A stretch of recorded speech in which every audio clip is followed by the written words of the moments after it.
اللہ تبارک و تعالیٰ نے انسان کو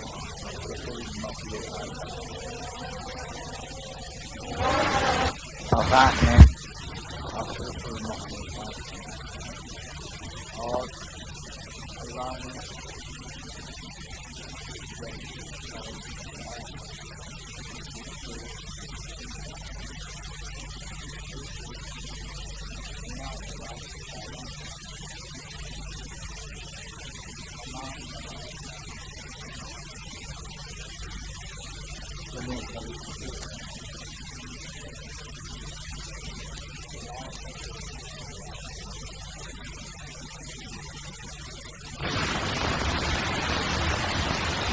کیونکہ دوستوں ہم کے متعلق سوچتے نہیں ہیں،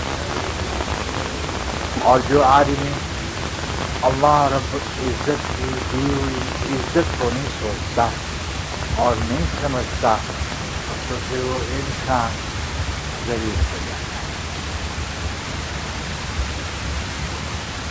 جیسے آپ نے دیکھا ہوگا، جس کو ہماری رواجی زبان میں کہتے ہیں کہ ہمارا کچھ پوزیشن اور ہے، جب آدمی اپنے پوزیشن کو سوچتا ہے تو پھر باطن میں تو اللہ ہی جانے، لیکن ظاہر میں اپنے پوزیشن کو نبھانے کی کوشش کرتا ہے۔ تو ہماری اس رواجی زبان میں کہیں تو ہم نے اپنی پوزیشن کو نہیں سمجھا کہ اللہ رب العزت نے ہمیں کیا عزت دیا، وَلَقَدْ كَرَّمْنَا بَنِي آدم۔ اور جب انسان سب سے بڑی عزت میں جب شکر گزار نہیں بنتا اور عمل پیرا نہیں بنتا تو بقیہ ضمن کے خاکوں اس کو کوئی حقیقت نصیب نہیں ہوتا۔ یاد رکھیے اس بات کو، اللہ تبارک و تعالیٰ نے پورے عالم کے لیے، یعنی پوری عالم کی ہدایت کے لیے حضور صلی اللہ علیہ وسلم کو مبعوث کر، یہیں سے بات چلائیں تو مختصر ہوگی۔ ابتدا سے بنی آدم حضرت آدم علیہ السلام سے چلیں گے تو بات لانی ہو جائے گی۔ پورے عالم کے لیے اللہ پاک نے ہدایت مبعوث فرمایا اور آپ کو رحمت للعالمین، اور پھر رحمت للعالمین کہہ کر کہیں کسی نبی کے لیے نہیں کہا کہ کتنے عالم ہیں، ان سب کے لیے ہم نے کسی نبی کو رحمت بنا کے بھیجا۔ ہر نبی کا وجود رحمت ہوتا ہے، لیکن ان کے اپنے اپنے دائرے،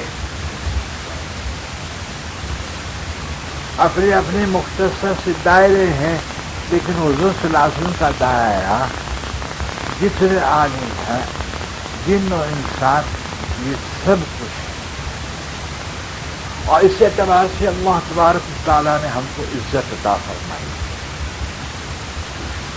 اس لیے ہمارا یقین و ایمان اور ہماری عبادتیں اور ہمارے علوم اور اذکار اور اخلاق اور معاملہ اور دعوت کلیتاً نسبت حضور صلی اللہ علیہ وسلم کے ساتھ رکھتی ہیں، جو رحمت عالم ہیں اور خاتم النبی۔ بات سمجھاتی، بات بڑی مزیدار کی ہوئی، لیکن آپ کو پتہ ہے کہ یہی مقام ہمارا جہاں خوشی کا ہے، یعنی اس وقت خوشی کا مقام ہے کہ جب ہم اس کا حق ادا کریں، اس نسبت کا، اس کو سمجھیں، اس کو سوچیں، ورنہ آپ کو معلوم ہے کہ یہ مقام رونے کا ہے۔ جتنی بڑی نسبت دے دی واضح ہے اتنی بڑی امت کو ذمہ داری دے دی۔ یہ امت باعتبار شوہر کے بیوی کے لیے ہے، یہ رسالت کا دائرہ ہے، جس کو سوشل رول کہتے ہیں آپ، سماج اور سماج کا یعنی اپنے ارد گرد کے معاشرے کا یہ معاملہ ہے، اور بے اعتبار باپ کے بھی بیٹے کا، اور بے اعتبار بیٹے کے ماں کا ہے، بے اعتبار بھائی کی بہن کا ہے، اس کا کوئی انکار نہیں ہے، لیکن یہ سب نسبتوں پر نسبت حضور صلی اللہ علیہ وسلم کی صرف محبت کے اعتبار سے مقدم نہیں بلکہ اتباع کے اعتبار سے مقدم ہے، اور جس اتباع میں حضور صلی اللہ علیہ وسلم کی چاہت مقدم، چاہت مقدم۔ اس لیے اللہ رب العزت نے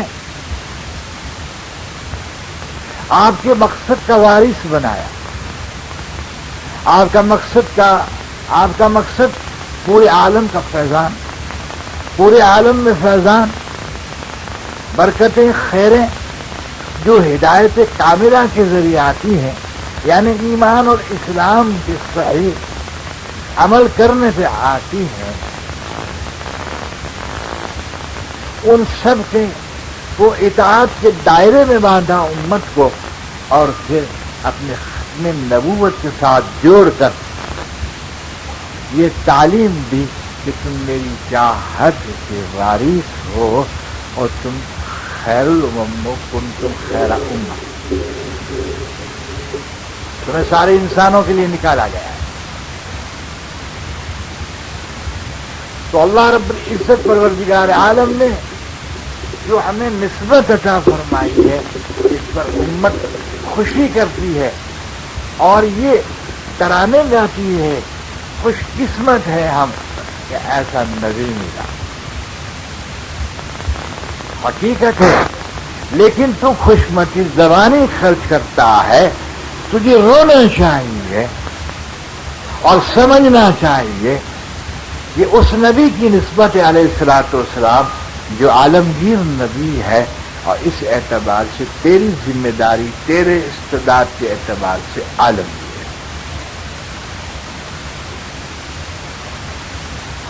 اور جب سے امت کی اجتماعیت نے اس ذمہ داری کو ادا کرنے کی کوشش نہ کی، اور جس طبقے کا تھا،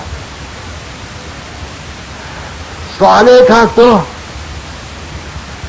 کشے باست، وہ اپنے اعتبار سے تو اچھا بن گیا، لیکن حضور کی چاہت کے اعتبار سے یہ اچھا نہیں کہلائے گا۔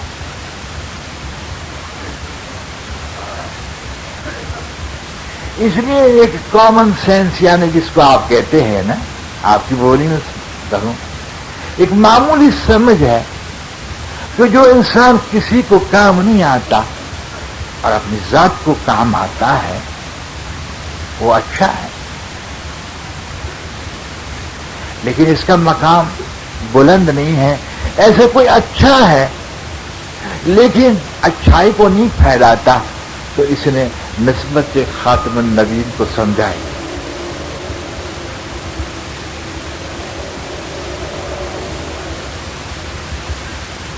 آپ کے بعد کوئی دعویٰ کرے وہ مجرم ہے، غیر مسلم ہے، لیکن اس فتوے دینے پر عوام الناس امت محمد یا کیوں مطمئن ہو جائے، یہ اس بات کو نہ سمجھے کہ آپ کے بعد دعویٰ کرنے والے نے جرت اس لیے کی کہ تو نے اجتماعی اعتبار سے نبوت کو نہ نبھایا۔ اگر نبوت کے مقصد کو امت نبھاتی تو دعویٰ کرنے والا سمجھ جاتا کہ اس کی اجتماعیت خاتم النبوت کی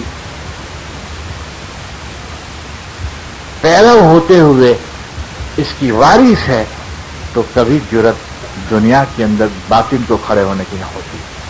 چنانچہ جو حق کو قبول کرتا ہے وہ حق پہ نہیں چلتا اور فروغ نہیں دیتا، وہی باطن کے ابھارنے میں گناہگار ہے، اور یہ بڑی ناشکری ہے، بڑی ناشکری ہے۔ اس لیے ہم واقعات تو پڑھ لیتے ہیں، لیکن سمجھ دینا اللہ کے ہاتھ میں ہے جس کے ساتھ بھلائی کرے وہ سمجھ گئے.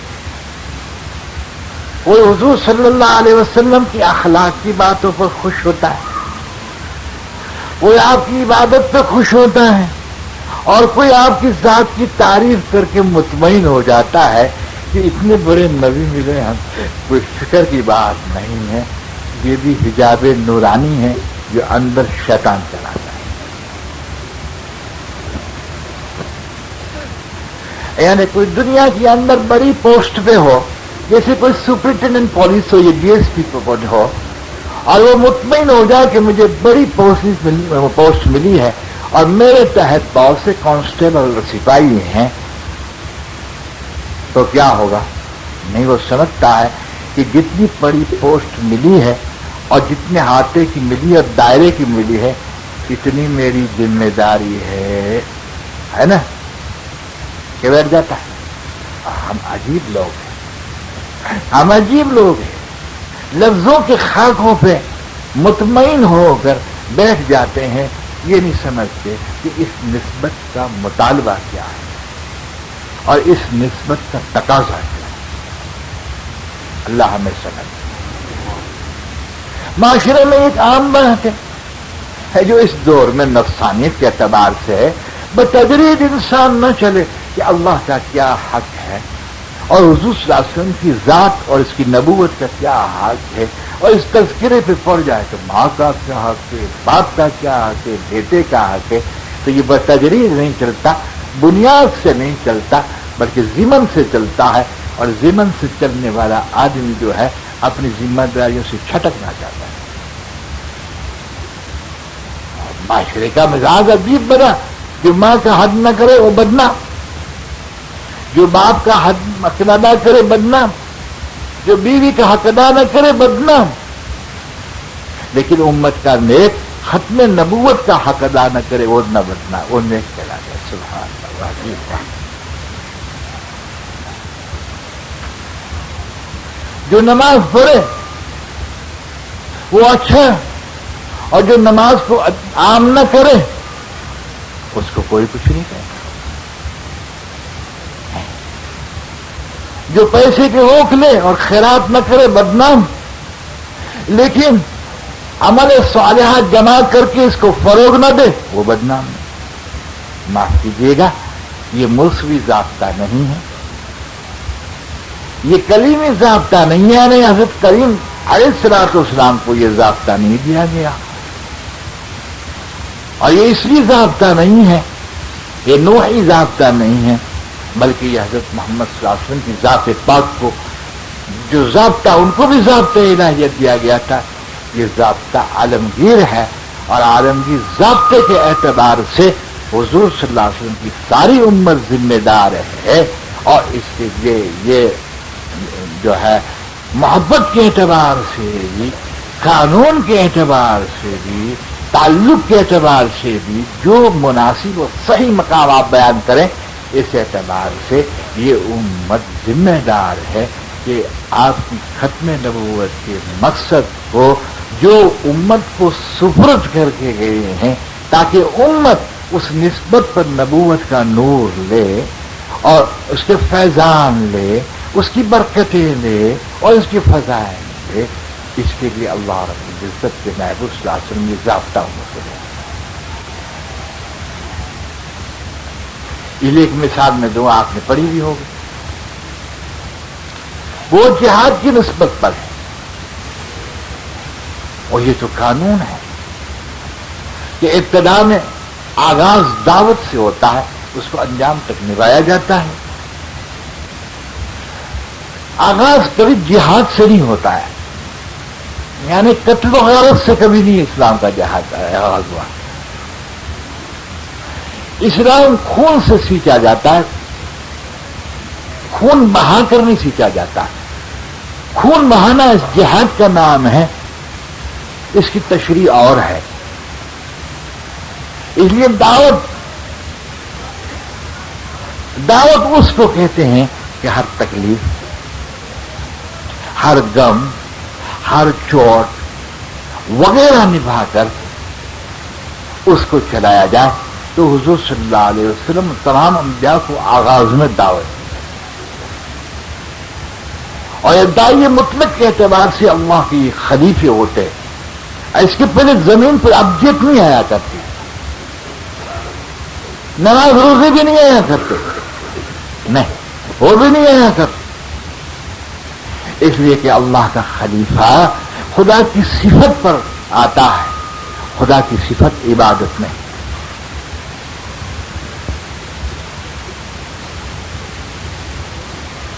اور خدا کی صفات پر ہی انسان کو خلیفہ بنایا جاتا ہے، اور اللہ رب العزت پروردگار عالم جل شانہ عالم پر یہ عیاں کرتے ہیں اور اس کے حقائق اور دلائل کو کھولتے ہیں کہ خالق دائی ہے، اور کس اعتبار سے دائی ہے کہ تم ظلم کرو پھر بھی کھلاتا ہے تاکہ اس کی طرف جھکو، اور تم ظلم کرو پھر بھی حلیم ہے، تمہیں ڈھیل دیتا ہے، یہ تم اس کو نہ مانو تو بھی تم مان لو، ایسے اسباب پیدا کرتا ہے، تم دہریے بن جاؤ، کافر بن جاؤ، گرس کی ایک زبردست لامتناہی تفسیر ہے اس کی، جی اور یوں بتاتے ہیں کہ ہم داعی مطلق ہیں، ہم نے فرعون کو ہلاک نہیں کیا، نمرود کو ہلاک نہیں کیا، آپ نے کیا کیا کہ ہم محبت اور پیار سے اپنے نبیوں کو معزہ دیتے ہیں سننا، اور اپنے ولیوں کو ولایت اور کرامت دیتے ہیں، اور ان کو اپنی قدرت بھی دکھاتے ہیں، جب یہ مومن کامل ہو جاتے ہیں تو اس کو ہم اپنی قدرت بھی دکھاتے ہیں، قدرت سے بنی ہوئی شکلیں تو سب دیکھتے ہیں، یہ ہمارا ان کی قبولیت کا مقام ہے، لیکن جو کوئی قبولیت سے نہیں آتا اور آخری درجے کا ہمارا عنصر بن کر خدا کا دعویٰ کرتا ہے تو ہماری دعوت کی یہ شان ہے کہ ہم اس کو بھی قدرت دکھاتے ہیں۔ چنانچہ فرعون کو قدرت دکھائی کہ اس کے کھانے میں مینڈک پیدا ہو جاتے ہیں، کیوں بھیا ہم کھانا کھاتے ہیں اور اس میں مینڈک پیدا ہو جائے، یہ تو خدا صاحب نظر آ گئے، یعنی قدرت سامنے آ گئی۔ اللہ اللہ اللہ، اور کئی مرتبہ اللہ تبارک و تعالیٰ نے اپنی قدرت کو بتایا اتنے بڑے ظالم کو، اور اس حقیقت کو کھولا یہ کہ تم اندازہ نہیں لگا سکتے خدا کی دعوت کا، اس صفاتوں کا کامل تر اکمل جی خلیف ہے، انبیاء علیہ الصلوۃ والسلام ہوتے ہیں، ان تمام کے کمالات کے منبع اور انوارات کے جامع رسول پاک ہیں، اس اعتبار سے آپ خاتم النبیین ہیں، اور تم اس نسبت پر آخری امت ہو، اب سمجھ لو۔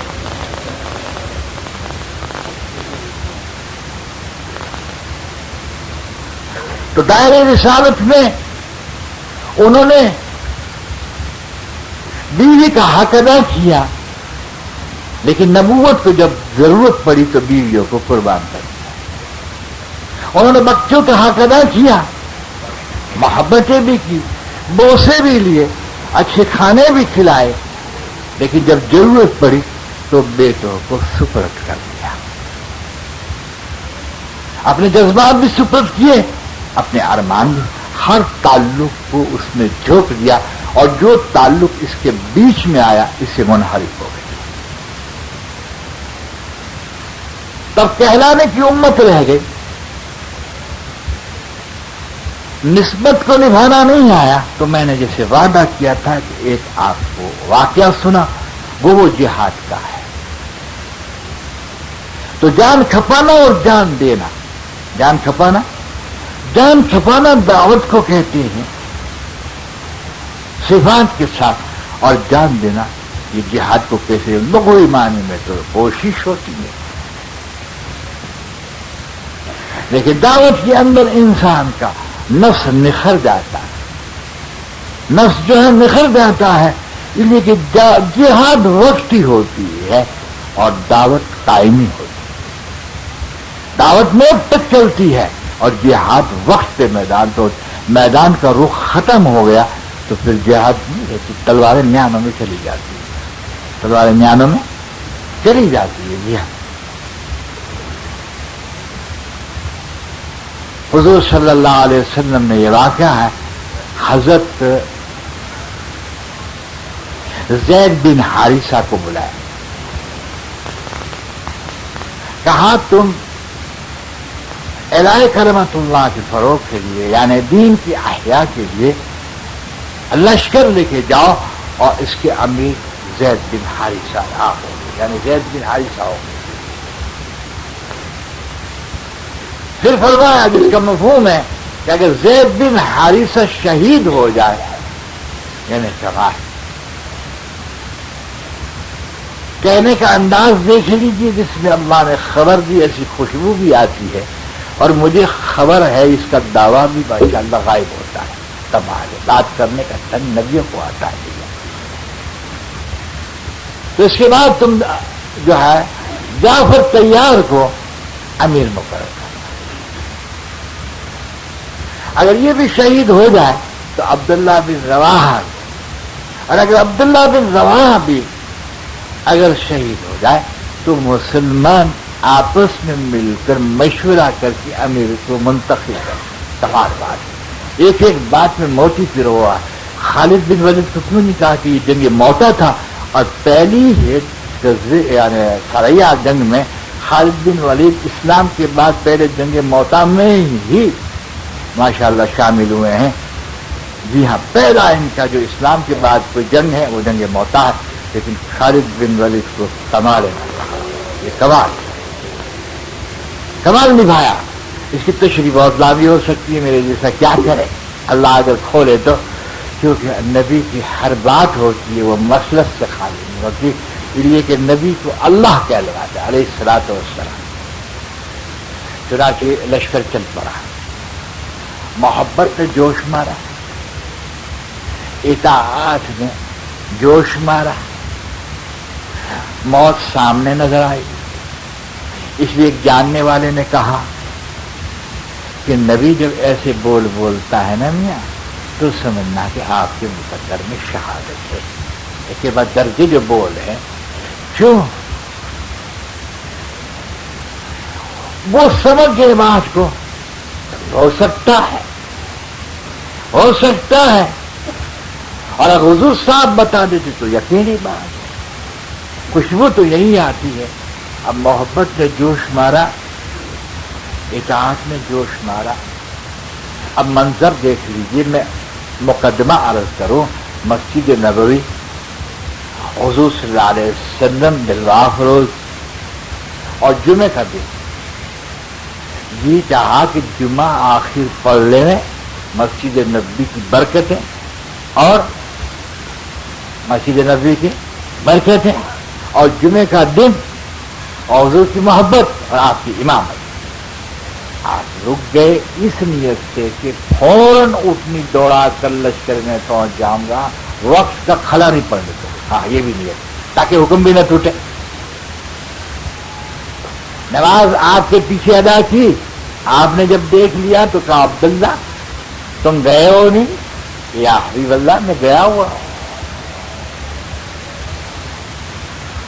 حراست کے مالک تھے، سمجھتے تھے کہ عبداللہ صحابی ہیں، پرہیزگار ہیں، ہاں معمولی بات نہیں، بہت اونچے صحابی تو ہر ایک اونچا ہوتا ہے۔ یوں کہتے تمہاری محبت کا شکریہ اور تمہاری اطاعت کا شکریہ اور جمعہ کی اطاعت کے جوش کا شکریہ، کچھ نہیں کہا۔ اس کی زبان سے کہلواتے ہیں کہ عبداللہ تیرے اور جو خدا کی راہ میں گئے اس میں کتنا فرق ہو گیا کچھ؟ صرف آدھے دن، صرف آدھے دن۔ اب آپ کیا پوچھ رہے ہیں عبداللہ بن رواحہ ظاہر میں کیا بتا رہے؟ بتا صحیح ہے لیکن صحیح سمجھ نہیں رہے۔ کہ یا حبیب اللہ میری اٹھنی بہت تیز ہے، میں انشاءاللہ دوڑا کے آدھا دن کی مسافت کو ختم کر کے اس کے ساتھ جڑ جاؤں۔ کہ عبداللہ تیرا اور ان کا 500 سال کا فرق ہو گیا، جو بھائی سزا ملی نہیں تو نہ کہا جائے، معیار محبت بتایا گیا کہ تو نے اتباع محبت سے کی، انہوں نے اتباع محبت اور چاہت سے کی، تو نے اپنی چاہت سے محبت کی اور میرے پیچھے نماز پڑھی اور انہوں نے میری چاہت پر سفر کیا. یعنی اس واقعے سے امت کو کیا بتایا گیا؟ اب تم بتاؤ جو میری ذات کی محبت میں رکے اور مسجد نبوی میں جمعہ پڑھے، اللہ اکبر، اور وہ بھی صحابی، اور وہ مجھے دیے ہوئے مقصد کو یعنی خاتم النبیین ہونے کے اعتبار سے اور رحمت العالمین ہونے کے اعتبار سے دنیا کے اندر الہ کرمت اللہ کو عام کرنے کے لیے اس کو بھیجا جائے اور اس خاکوں پہ رکے، تو اس کو یہ سننا پڑتا ہے.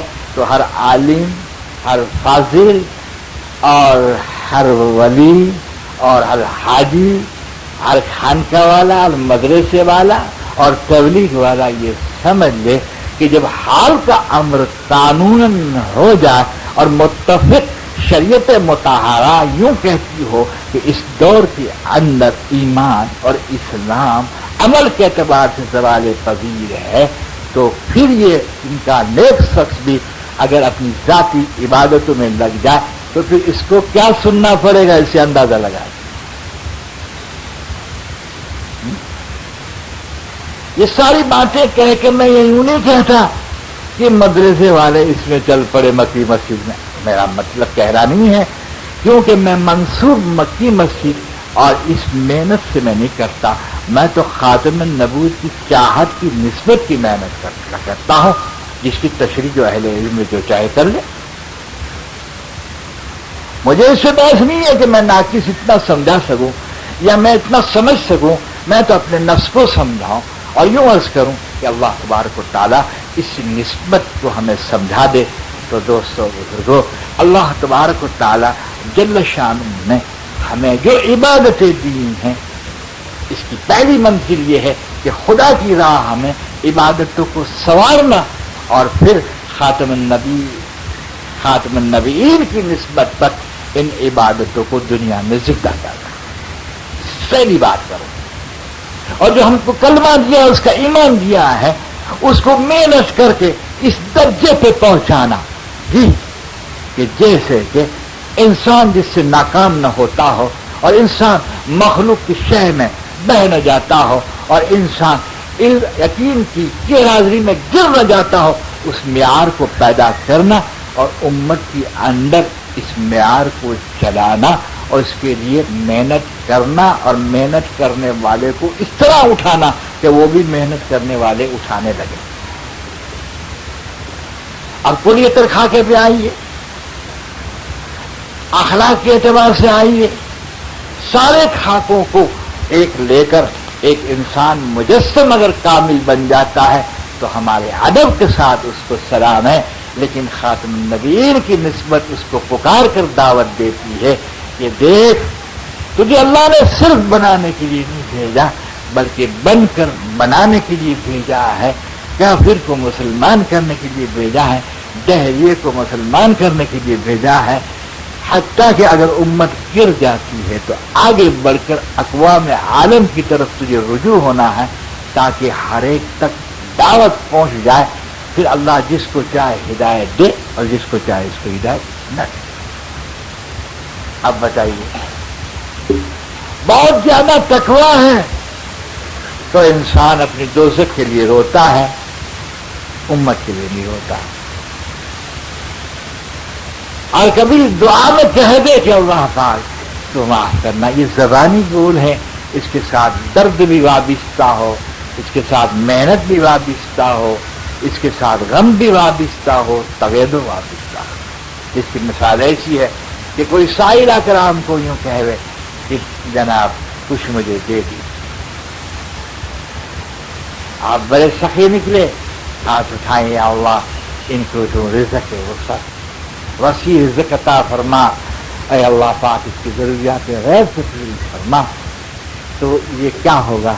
آپ کی جیب میں 2 روپے پڑے، چورنی نکال کر آپ اس کو دے نہیں رہے کہ دعائے خیر سے معاملے کو نپٹا رہے ہیں، تو اس پر کیا گزرے گی؟ ایسے رسول پاک پہ گزرے گی جب ان کا نیک کیوں کہا کہ اللہ امت کا بیڑا پار کر اور اس کو ہدایت دے، اور نہ اس کے لیے محنت کرے نہ غم کھائے. یہ ایسا ہے جسے سائل کو دعا کے ذریعے دھوکہ دے رہا ہے. بھیا اللہ تمہاری یہ دعائیں تھوڑی قبول کر لیں گے کہ کر لیں گے؟ مجھے بتائیے، آپ دعا قبول کیوں؟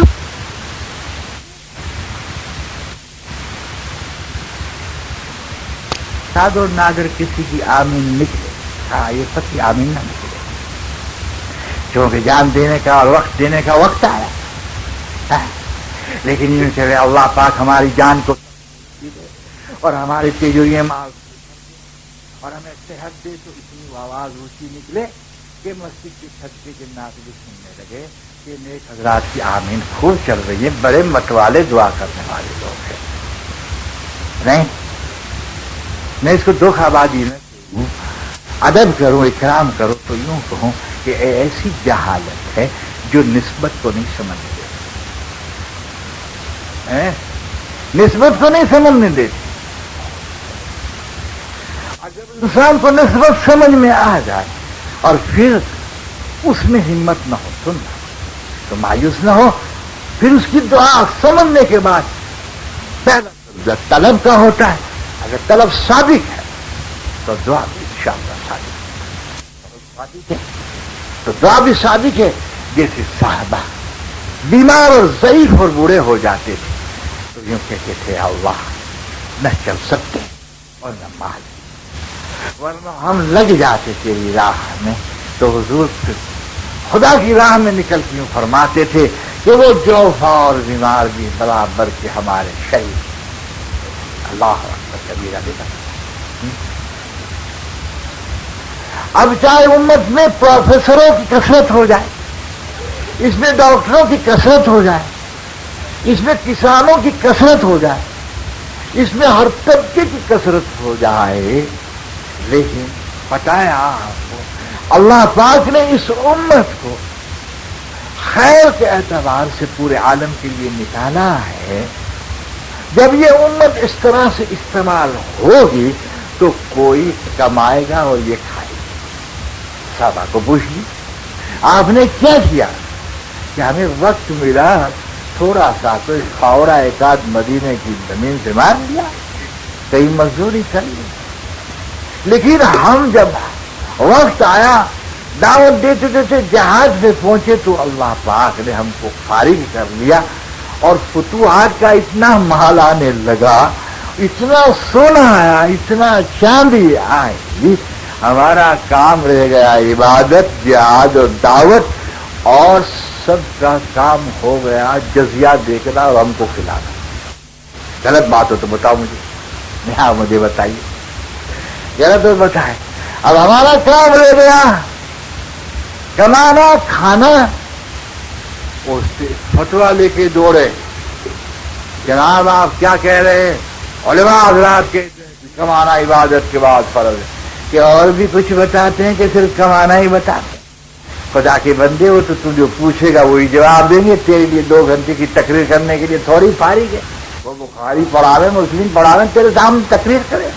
کبھی فارغ ہو تو ان کے قدموں میں باادب جا کے پوچھ کے مجھے تفسیر تو ہو جائے گی کس چیز کی کہ ماں باپ کا حق ادا نہ کروں، یہ تو ہم نے سنا، لیکن نبوت کا حق سمجھائیے، قرآن کا حق سمجھائیے، اللہ کا حق سمجھائیے، تو تجھے پتہ چلے گا کہ یہ سارے حقوق ضمن میں ہے۔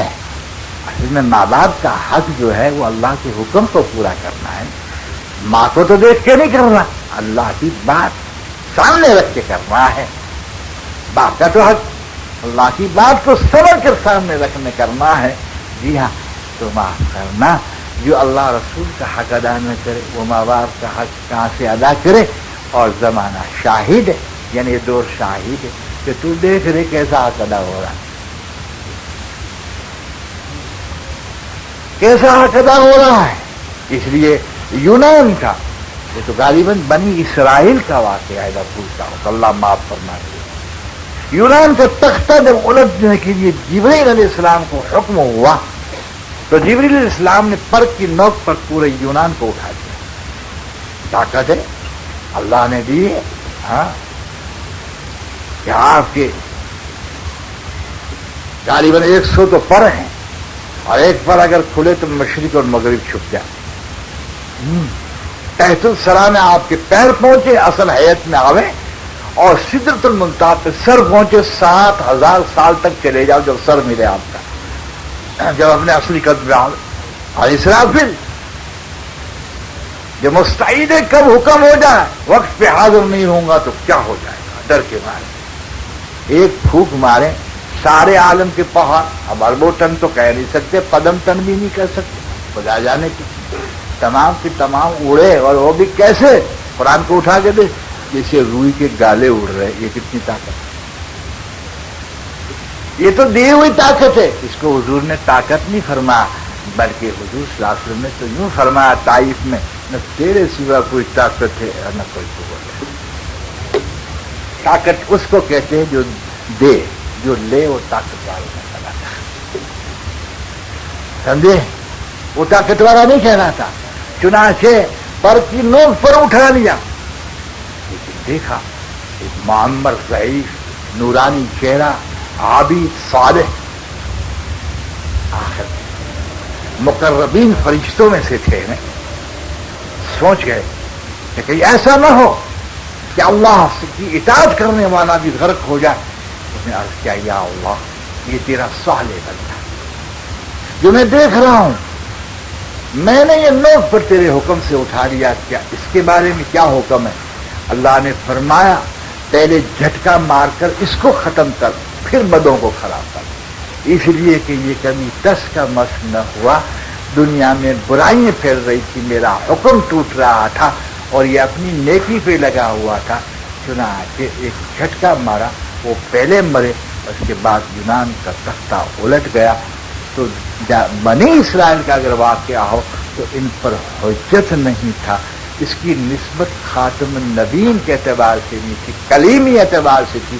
لیکن جس امت کی نسبت محمدی ہوگی، خاتم النبی پہ ہوگی، اس سوالے کا کیا حال ہوگا. وہ عائشہ صدیقہ کی روایت اٹھا کے دیکھیے کہ جب اللہ کا عذاب آئے گا تو نیکوں کو بھی لے کے ڈوبے گا، ان نیکوں کو جو نیکی کو عام کرنے کی کوشش نہیں کرے. ورنہ قائرون نہیں ہے کہ نیکوں کو مارا جائے. جو بھائی انفرادی اصول میں تو قانون یہ بنتا ہے کہ نیک آدمی کو نہ مارا جائے، لیکن خاتم النبیین کے اندر تو مسلسل اور مسلم یہ قانون ہے کہ آپ خاتم النبیین ہیں. اس اعتبار سے اس امت کے مال میں، اس کی جان میں اور اس کی استعداد میں، اس کے ارمانوں میں وغیرہ کے اندر حضور صلی اللہ علیہ وسلم کی امت کا حصہ ہے. ایسا جب اس امت کے حصے کو کہتے ہیں، اسی نیز پر جو ہے اللہ والے اٹھاتے ہیں. آپ کو پتا نہیں، میں ان کی تشکیلوں کی بھید نہیں کھولتا. ایک اللہ والا کسی پر محنت کر کے کسی کو اللہ والا بناتا ہے تو یہ عالم کے لیے استعمال فرماتا ہے. جیسے آپ نے دیکھا ہوگا کہ منفردوں نے اپنی ذات پہ محنت کی، جیسے پیرانے پیر ہے اپنی استعداد پہ ختم نبوت کا حق ادا کر. خواجہ صاحب نے ایسا اپنے آپ کو بنایا محنت کر کے، جب اندر نورانی جھگمگا اٹھے. آپ کو کیا کہتا ہے؟ سچ کہتا ہے، عارف اندر نور ہی نور ہے، باہر ملا جلا ہے. زاہد اندر ملا جلا ہے، باہر نور ہی نور ہے. یہ بات سمجھ میں نہ آئے. جب اس مقام پہ پہنچ گئے تو کہا کہ نانا خاتم النبیین، تو نانا کی نسبت پہ اٹھے تھے؟ نہیں، نبی کی نسبت پہ اٹھے تھے. خاتم النبیین ہے. اجمیر سے ایک سفر کی اور بنگال تک 90 لاکھ مسلمان اللہ نے حاصل کیا. تو وہ منفرد ایک اجتماعیت کا منبع بن گئے تھے.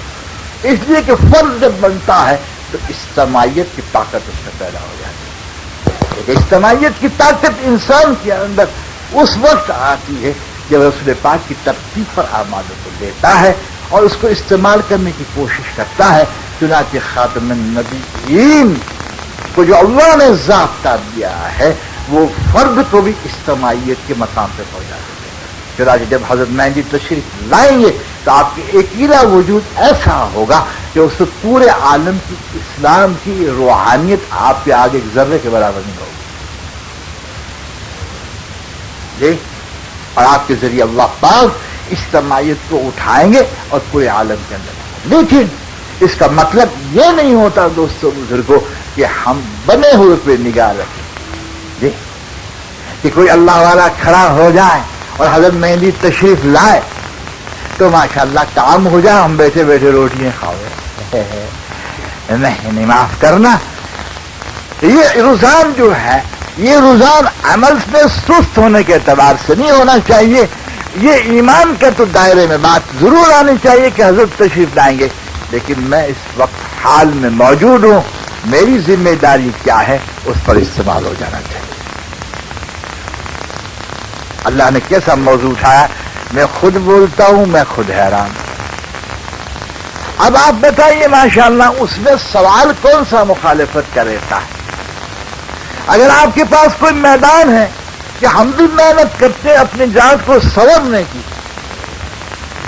اور لوگوں کو سنوارنے کی، ہم تبلیغی جماعت میں نہیں جڑیں گے، تو میں آپ کی ان جماعتوں کو سہراتا ہوں اور مبارکباد دیتا ہوں، اور میں بھی آپ کے ساتھ. اور آپ کے پاس ایسا میدان نہیں ہے، ماحول نہیں ہے، تو آپ آئیے اور چل کر دعوت کو سیکھیے، عبادت اور اخلاق کو اس معیار پہ پہنچائیے جس کو اللہ قبول فرما دے، اور پھر اس کو فروغ دینے کی محنت کریے. آگے کیا بتاؤں، آگے اللہ سبحانہ تم پر سارے راستے کھولیں گے، سمجھ کا، معرفت کا، نہ جانے ایسے راستے کھولیں گے. میں آپ کو کہتا ہوں انشاءاللہ آپ حیران ہو جاؤ گے کہ یا اللہ یہ حقائق ہے. اس لیے کہ جس چیز کے اندر ہم نے غلط سمجھا اس کی طرف ہم جو ہے رجحان لیے ہوئے ہیں. ابھی اسلام نہیں کھلا ہے، ابھی ریڈیو کھلا ہے. یہ یہاں سے کھولتے ہیں تو نہ بیچ میں وائر میاں اور بندر روڈ پہ کوئی بولے اور لندن سے بولے اور ہم سنیں کہ کیا ہے حضرت اندر میں، حضرت جبرائیل ہے، میکائیل ہے، کیا ہے کہ اسباب کے نقشے ہیں جس کا کرنٹ ہے، اسباب کے نقشے کرنٹ ہے.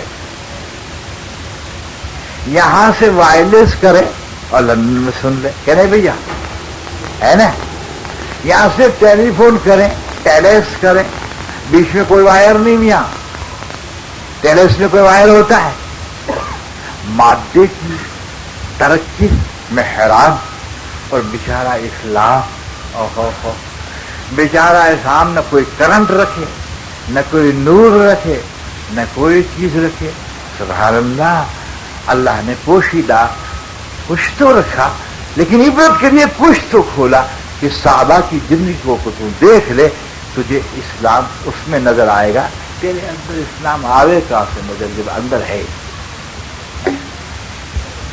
یا سایت الجبل، کون سا فون تھا جناب، کون سا وائرلیس تھا، ایک کھولا، 20 کیوں نہ کھولے.